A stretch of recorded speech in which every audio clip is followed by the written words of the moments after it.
మీ కొత్త ఇంట్లో చనిపోయిన బల్లిని చూస్తే, మీరు కొత్త ఇల్లు లేదా దుకాణంలో చనిపోయిన బల్లిని చూసినట్లయితే జాగ్రత్తగా ఉండండి. ఇంటి పెద్దలు త్వరలో అనారోగ్యానికి గురవుతారని దీని అర్థం. ఇది కుటుంబ సభ్యులందరినీ ప్రభావితం చేస్తుంది. అదేవిధంగా నేలపై బల్లిని చూడటం మంచిది కాదు.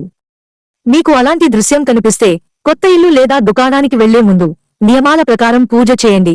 తద్వారా ప్రతికూల శక్తి ప్రభావం తగ్గుతుందని జ్యోతిషశాస్త్రం చెబుతుంది. 2 బల్లిలు కలిసి పోట్లాడుకోవడం చూస్తుంటే, 2 బల్లిలు ఇంట్లో లేదా ఆఫీసులో పోట్లాడుకుంటుంటే అది అశుభ సంకేతంగా పరిగణిస్తారు. త్వరలో మీరు మీ భాగస్వామితో గొడవ పడతారని అర్థం. భార్యాభర్తల మధ్య తగాదాలు కూడా గృహ సమస్యలకు సంకేతం.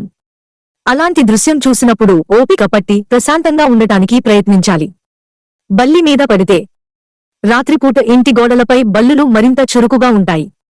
వాటి పట్టు గోడపై బలంగా ఉంటుంది. కానీ చాలాసార్లు పడిపోతాయి.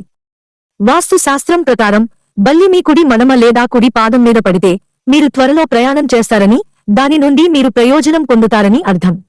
మరోవైపు ఎడమ మడమ లేదా ఎడమ పాదం మీద పడవ పడటం అంటే ఇంట్లో ఇబ్బంది లేదా వ్యాధి రాబోతుందని అర్థం. కలలో బల్లి కనిపిస్తే, మీ కలలో పాకుతున్న బల్లిని చూస్తే అది అశుభంగా పరిగణించబడుతుంది. దీని అర్థం మీరు సమీప భవిష్యత్తులో అనారోగ్యం లేదా ఆర్థిక సమస్యలను ఎదుర్కోవచ్చు. కలలో మీపై దాడి చేస్తున్న బల్లిని చూస్తే కూడా మంచిది కాదు.